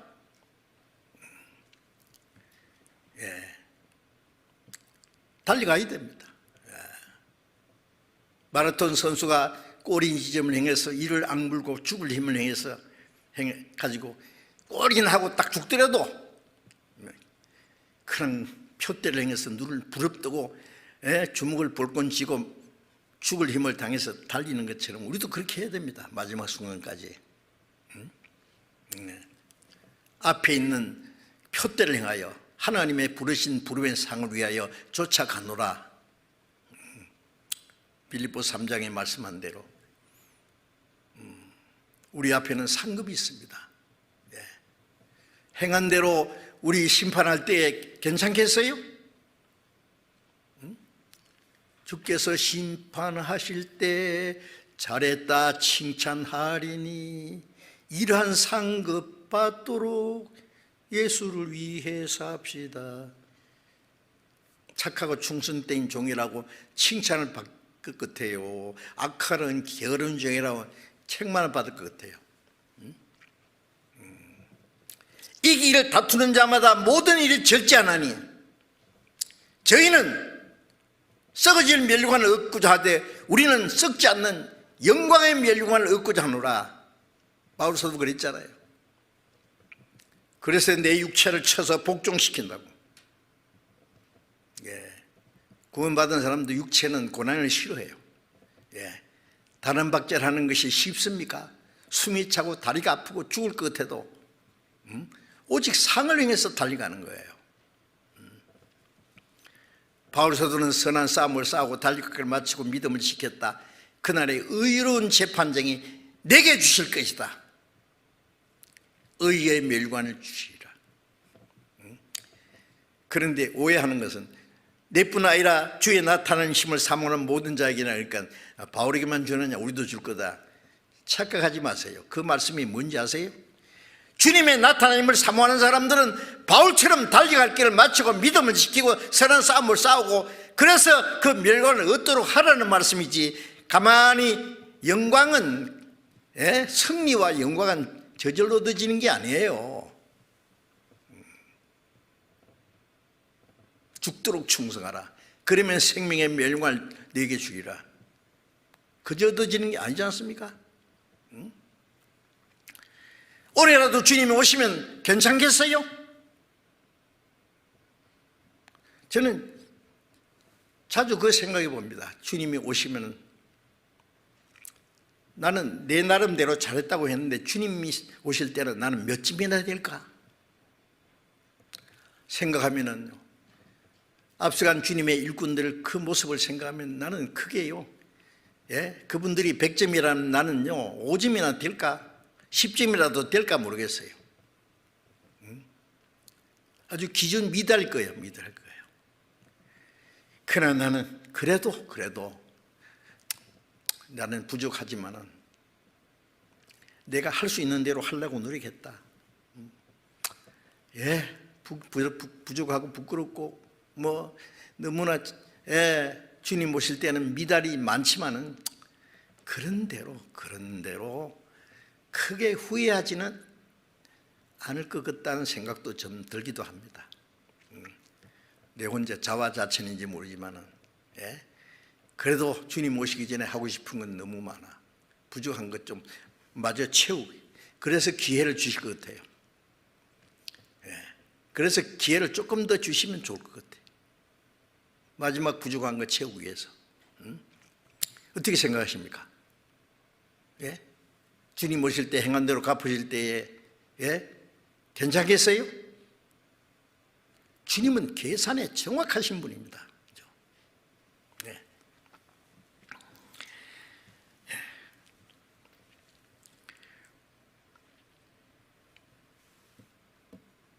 고린도전서 3장 14절 15절에 보면은 어떤 사람은 금은 보석으로 집을 터는 그리스도고 그 위에다 금은 보석으로 집을 짓는 사람, 어떠한 나무와 풀과 지푸를 세우는 사람, 그날에 불로 공력을 나타내리니 불이 싹 지나가면은 나무와 풀과 지푸를 세운 건 다 타버리고 공력이 그대로 타버리면은 공력이 불타면 해를 받는다. 공력이 그대로 있으면 상을 받는다. 아니 솔로몬이 안 오고서야 금은 보석으로 집 짓는 사람이 어디 있냐고.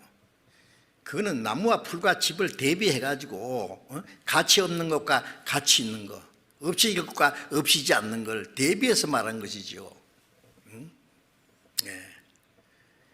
없어질 세상에 살면서, 육체를 입고 살면서, 물질적에 살면서, 시간 속에 살면서 신령한 것을 위해서, 영원한 것을 위해서, 영광스러운 것을 위해서 사는 것이 주님 보실 때 금은 보석으로 집 짓는 것 같은 거예요. 이 세상에 다 불타를 때 없어지지 않는 거, 영원한 것에 산 사람들, 불타버리면 해를 받으리니 그러나 자기는 구원을 얻되 불 가운데 썼던 것 같으리라. 롯이 소돔성에 가서 살다가 겨우 목숨만 살아나와서 살기는 살았는데 아무것도 없는 거예요. 수치스러운 거예요. 아브라함과 솔로몬은 너무나 대조적이잖아요.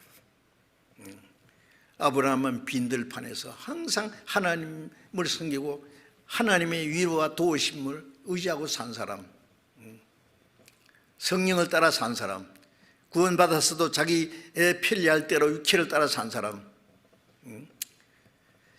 공력이 그대로 있고 있으면 상을 받고, 불타면은 불 가운데서 겨우 구원받는 사람. 집이 홀가닥 탔는데요, 팬티 바람으로요, 겨우 목숨만 살아나오는 거 제가 봤거든요.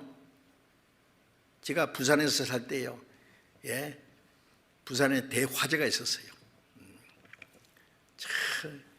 영주동이라고 하는 그 산 위에 피난민들이 사는 판자촌에서 불이 나가지고 쫙 붙어가지고 큰 도로를 건너서 부산 본역이 다 불타버릴 때요, 사람이 불을 피해서 도망가다가 저 바닷가까지 갔어요. 겨울인데요. 제가 그날 잊지 않습니다. 어릴 때지만은요. 제가 중학교 다닐 때요. 그때 막 부잣집도 막 다 타버리고 막 겨우 목숨만 살아나온 사람들. 도망가다가요, 저 바닷가에 가니까요, 할 수 없이 막 덜덜덜 떨고 있는데 그냥 담요 한 장씩 가져와서 턱 덮어줘요. 구원받아도 불 가운데서 겨우 살아남은 사람처럼 그러면 안 되겠죠. 뭐 천국 뒷자리에도 가면은 괜찮다고요? 오늘라도 주님 앞에 가면은 그 말이 나오겠어요? 이럴 줄 알았으면 내가 좀 더 용감하게 주님 뜻대로 살 텐데, 이 하찮은 육신 때문에 세상에 썩어질 것 마음에 빼앗겨가지고 이렇게 비겁하게 살았구나, 그런 생각이 안 나겠습니까? 어쨌든 주님 오실 때 모든 것은 계산이 됩니다. 반드시.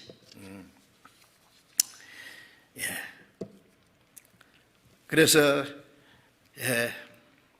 주님 앞에 서기 전에 우리는 그날의 영광을 바라보면서 현재의 고난은 장차 우리에 나타날 영광과 좋게 비교할 수 없다. 잠시 받는 환난에 기억한 것이 영원한 영광에 중한 것을 이루게 하미니. 그런 말씀이 얼마나 많아요.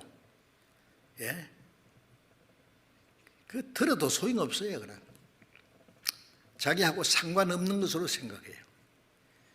유대인들이 1만 가지 율법을 주어도 자기와 상관없는 것으로 생각하듯이 그리스도인들도 그리스도인의 생활에 대해서 얼마나 많은 말씀했지만 상관없는 같이 들고 치아버리고는 교회당 왔다 갔다 그냥 그래도 하나님이 그걸 고맙게 생각할 것 같죠. 우리는 주님 오실 날 나는 어떤 모습으로 주님 앞에 설 것인가 성경에 있는 대로 우리가 미리 계산해야 됩니다. 우리에게 아직 시간을 주신 것을 감사하게 생각해야 됩니다. 주님을 기다리고 사모하는 성도들의 자세가 어떠해야 되느냐 그 말이에요. 이제 로마서 13장을 잠깐 보겠습니다. 로마서 13장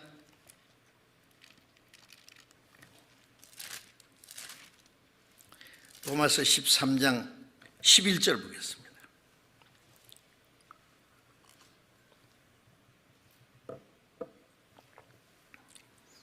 (13장 11절부터) 또한 너희가 이 시기를 알거니와 자다가 깰 때가 벌써 되었으니 이는 이제 우리의 구원이 처음 믿을 때보다 가까웠음이니라. 밤이 깊고 낮이 가까웠으니 그러므로 우리가 어둠의 일을 벗고 빛의 갑옷을 입자. 낮에와 같이 단정히 행하고 방탕과 술 취하지 말며 음란과 호색하지 말며 쟁투와 시기하지 말고 오직 주 예수 그리스도로 옷 입고 정욕을 위하여 육신의 일을 도모하지 말라. 너희가 이 시기를 알거니와 우리는 이 시기를 알잖아요. 주님 오실 날이 너무나 가까운 것을 이제 알거니와 이제 자다가 깰 때가 되었으니 구원받은 사람도 자. 열천에 비해 보면은요, 슬기로운 처녀나 미련한 처녀나 다 졸며 잘세 신랑이 이로다 다 일어났죠. 자, 우리도 자다가 깰 때가 됐습니다. 이제 잔다는 건 뭘 말해요? 자는 사람은 지금 몇 시인지도 모르고 자기 할 일도 모르고 아무 책임도 없고 그냥 그리고 잠자는 자는요 자기 할 일 안 하고 전쟁터에 싸우다가 잠들면은요 지금 전쟁하는지도 몰라. 자기가 보초석인지도 몰라요. 저기 와도 목벼가도 몰라. 전쟁이 되겠어요 그래? 잠자면? 잠언 10장 5절에 보면은 추수 때 잠자는 아들은 부끄럽기 전에 추수 때 바쁘게 지금 서리가 나기 전에 빨리빨리 거둬야 되는데 그때 잠자고 있네요. 낮잠 자. 꿈속에 헤매요. 나. 세상에 헛된 게요. 목류병자처럼 이 세상에 돌아다니는데 꿈속에 돌아다니는 거예요. 꿈속에 돌아다니는 거예요. 잠자는 자는 이 세상의 욕심에 끌려서 사는 죄 가운데 사는 걸 잠잔다고 합니다. 그리스도인들이 깨어 일어나라 그랬죠. 우리의 구원이 무슨 구원이 주님 오실 때 육신이 변화될 구원이 처음 믿을 때보다 가까웠습니다. 우리는 주님 오실 때 우리의 낮은 몸이 자기 영광의 몸의 형체와 같이 병케 하시는데 우리의 그 최대 소망입니다. 그리고 우리가 주님을 위해서 어떻게 살았느냐는 것에서 상급을 받는 그 영원한 영광을 바라고 사는 사람들이에요. 그걸 깨어야지. 이제 처음 믿을 때보다도 주님 오실 때가 훨씬 가까웠습니다. 세월이 얼마나 빠릅니까? 예. 우리 앞에 주어진 시간이 빠르게 지나고 어느 날 갑자기 주님 앞에 우리가 서게 될 거예요. 멀지 않습니다. 잠깐 후면은 우리가 주님 앞에 서게 될 겁니다. 밤이 깊고 낮이 가까웠으니 이 어둠의 밤이 지나고 주님 오시는 그날이 가까웠습니다. 그럼 우리가 어둠의 일을 벗고 빛의 갑옷을 입자. 데살로니가 전서 5장 6절에 보면 우리는 다른 이들과 같이 자지 말고 깨어 근신할지라. 자는 자는 밤에 자고 취하는 자는 밤에 취하되 우리는 낮에 속하였으니 근신하여 깨어서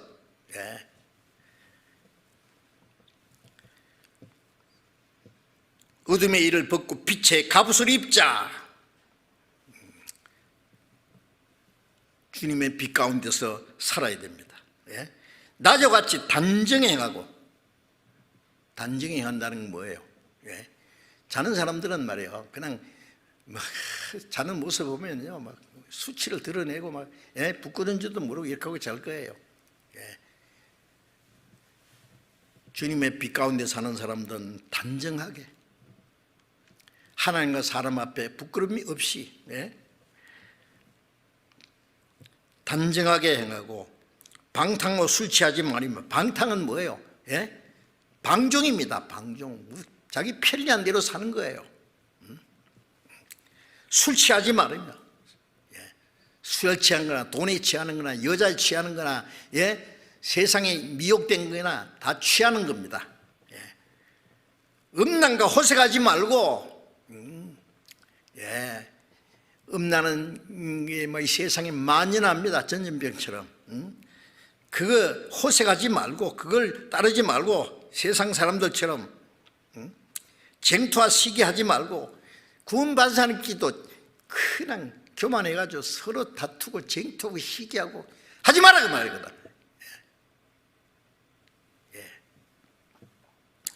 그리스도로 옷 입고 정욕을 위하여 육신의 일을 도모하지 마라. 그리스도로 옷 입고 그리스도처럼 살아라 말이에요. 요한일서 2장 6절에 보면 주 안에 거한다는 자는 그 행하시는 대로 자기도 행할지니라.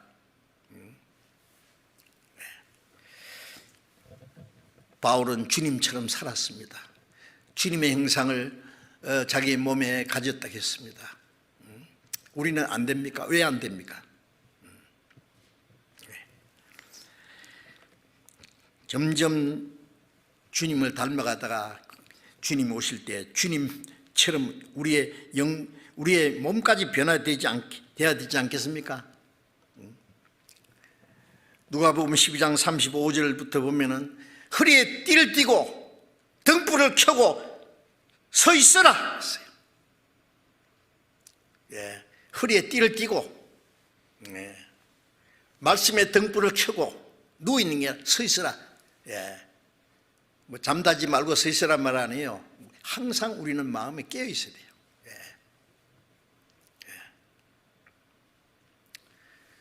말씀 위에 서서 언제 주님 오셔도 주님을 맞이할 수 있도록, 그리고 너희는 예배하고 있으라. 어느 날에 너희 주가 임하는지 알지 못합니다.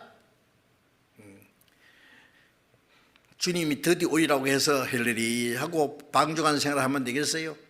생각지 않은 때 인자가 오리라. 언제 오실지라도 주님을 맞이할 수 있도록.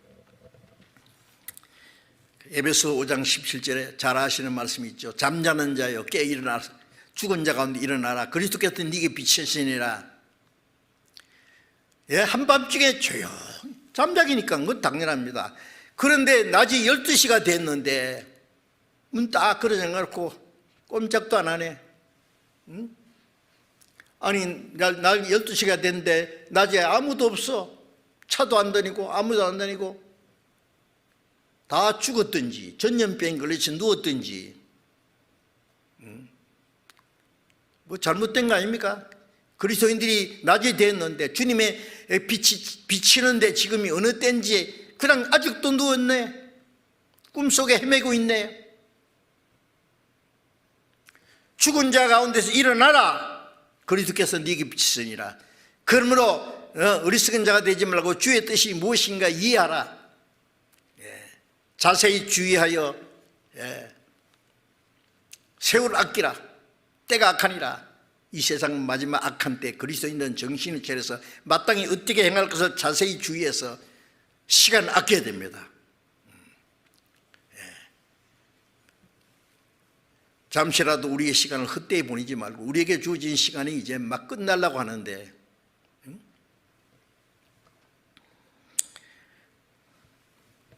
베들레헴의 밤에 들에서 양을 지키는 목자들에게 천사들이 나타났듯이 깨어서 자기를 지키고 교회를 지키고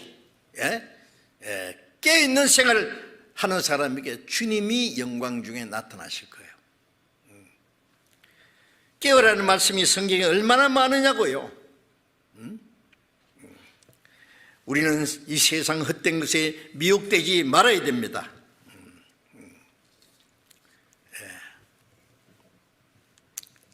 다윗은 시편 39편 6절 7절에 보면 저희는 헛된 일에 분야하며 재원을 재물로 쌓아나 누가 취하는지 알지 못하나이다. 주여 내가 무엇을 바라리요 나의 소망은 주께 있나이다. 그 위대한 이스라엘 왕 다윗은 소망이 주님께만 있다 했어요. 헛된 일에 분야하며 재물을 쌓아 누가 취하는지 알지 못하나이다. 잠언 23장 4절 5절에 보면은 부자 되게 애쓰지 말고 사사로운 지효를 버릴지어다. 네가 어찌 헛된 일에 주목하느냐. 재물은 날개가 있어서 독수리같이 날아가리라. 이 마지막 때에 재물을 쌓아가지고 어떻게 하면 부자가 되고 어떻게 하면 이제 앞으로 잘 살까.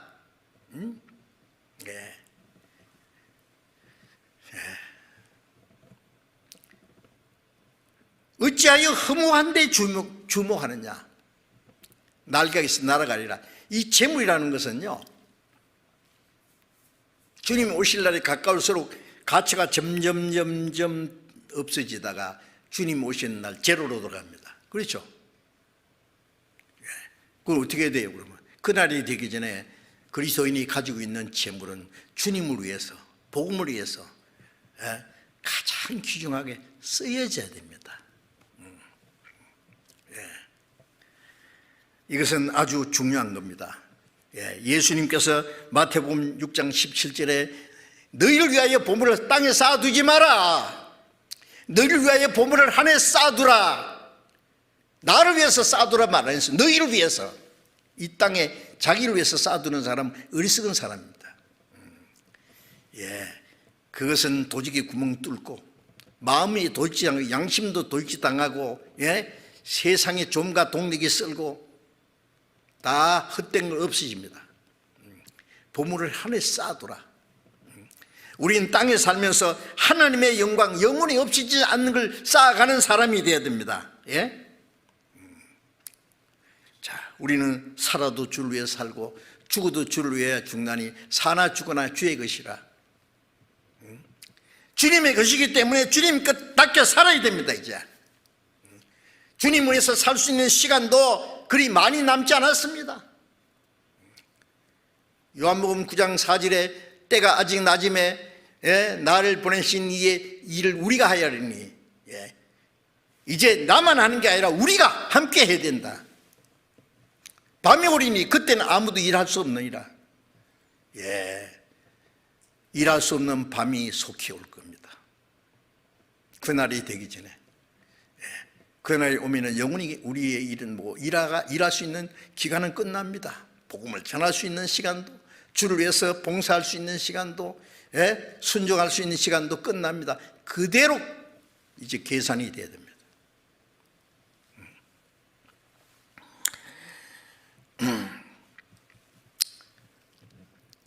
히브리서 11장 4절에 에녹은 믿음으로 죽음을 보지 않고 옮겼으니 제가 옮기기 전에 하나님이 기쁘시게 하는 자라는 증거를 받았느니라. 우리도 에녹처럼 주님 앞에 가기 전에 하나님이 기쁘시게 하는 자라는 증거를 받아야 되겠죠.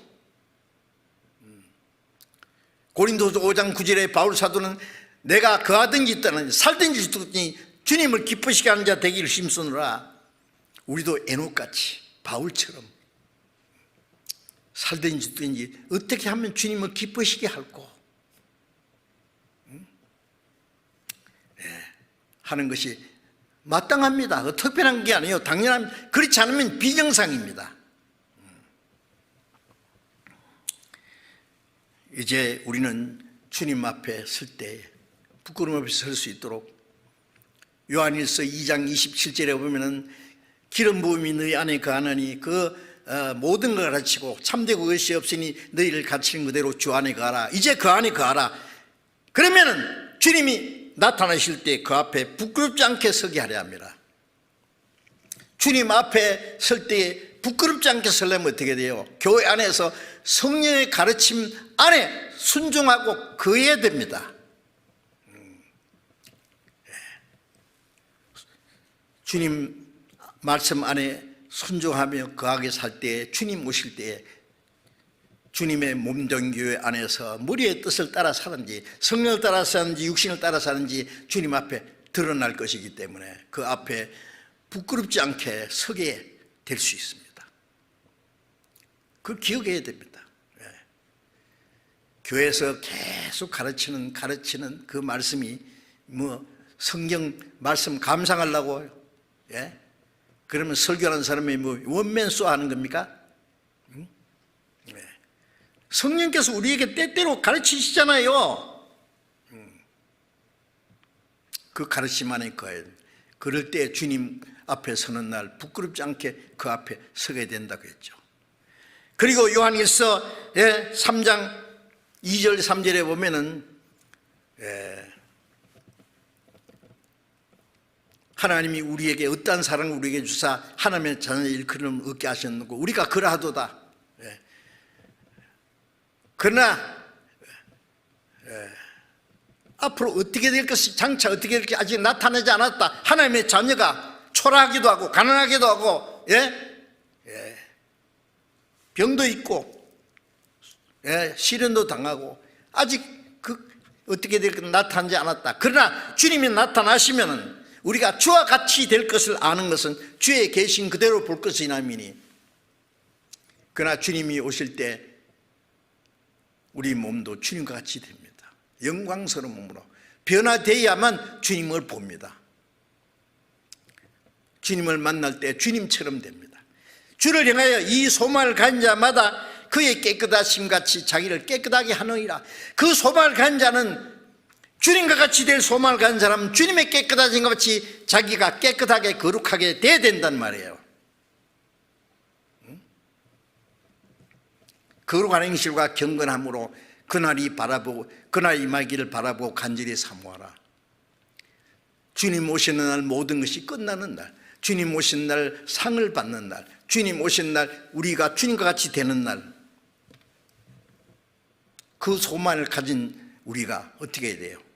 주님 깨끗하심 같이 자기를 깨끗하게 하는, 깨끗하려면 세상에 더러운 걸 피해야 돼요. 그리고 요한계시록 19장 7절에 보면은 어린 양의 혼인 기약이 가까웠으니 그 신부가 예비되었으니 빛나고 깨끗한 세마포를 입었은즉 이 세마포는 성도들의 옳은 행실이라. 교회는 그리스도의 신부를 단장하는 신부 입장 5분 전에 신부가 단장한 것처럼 어린 양의 신부를 단장하는 곳입니다. 단장하는 곳. 이 세마포는 성도들의 옳은 행실이라. 주님 나타나심을 사모하면은 단장을 하고 언제 주님 오실지라도 신부 입장 그러면 세상에 제일 아름다운 모습으로 깨끗한 모습으로 나가야 될 거 아니에요? 예. 신부가 말이야 뭐 석 달 목욕도 안 하고 머리는 산발로 하고 미친 여처럼 나타나면은요 신랑이 기겁을 하고 도망갈 거예요. 응? 주님 오실 때 주님 거룩한 분이 다 우리는 주님 앞에 부끄럼 없이 설 수 있도록 빛나고 깨끗한 세마포 입어야 되죠. 그리고 이제 마지막 성경 한 절 보겠습니다. 베드로전서 1장 13절입니다. 베드로전서 1장 13절. 그러므로 너희 마음의 허리를 동이고 근신하여 예수 그리스도에 나타나실 때에 너희에게 가져올 은혜를 온전히 바라지어다. 마음의 허리를 동이고 근신하여 깨어있는 거예요. 예? 근신하여 예수 그리스도에 나타나실 때에 주님 오실 때에 너에게 가져올 은혜를 온전히 바라지어다. 우리가 구원받을 때 그 받은 은혜가 있고 구원받은 이후에 우리에게 주시는 은혜가 계속 있고 주님 오실 때 주시는 은혜가 있어요. 그 왜 은혜를 언제 아세요? 작은 일에 충성인데 주시는 영광은 엄청나게 큽니다. 주에서 받은 고난은 작은데 영광은 엄청납니다. 예. 이 낮고 천한 몸이 주님과 같이 영광스러움으로 변화될 때에 예? 그 영광 앞에 주님이 영광 중에 나타날 때 너희도 그 영광 중에 나타나리라. 그날에 주실 영광을 가져올 은혜를 온전히 바라지어다. 그 영광을 바라고 소망 중에 살아가야 되겠습니다. 예. 자, 우리 이제 한 해를 마치고 새해를 맞이하는 이 시간에 우리가 구원받은 오늘까지 산 생을 돌아보면서 뭔가 잘못된 것, 부족한 것, 부끄러운 거 있으면 이제 새해 주님이 우리에게 얼마의 시간을 허락할지 모르지만 마지막 시간에 그 모든 것을 회복할 수 있는 주님 앞에 부끄럽지 않게 설 수 있도록 우리의 마음과 생애를 단정하게 해야 되겠습니다. 기도하겠습니다. 자비로우신 우리 아버지 하나님, 이 마지막 때에 우리를 구원해 주시고 남은 생에 하나님의 뜻과 영광을 위해서 살 수 있도록 우리와 함께 하시고 도와주심을 감사드립니다.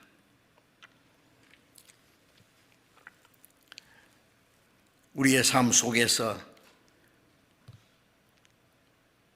그리스도를 합당치 못하게 산 모든 일들 주님 앞에 너무나 부끄럽게 여겨집니다. 주님, 우리에게 허락하신 남은 생에는 다시는 우리 육신의 소욕을 따라 살지 않고 이 세상에 헛된 게 마음에 뺏기지 않고 오직 하나님의 뜻과 영광 안에서 주님 영광 앞에 부끄러움 없이 설 수 있도록 인도해 주시옵소서. 주 예수님 이름으로 기도드렸습니다.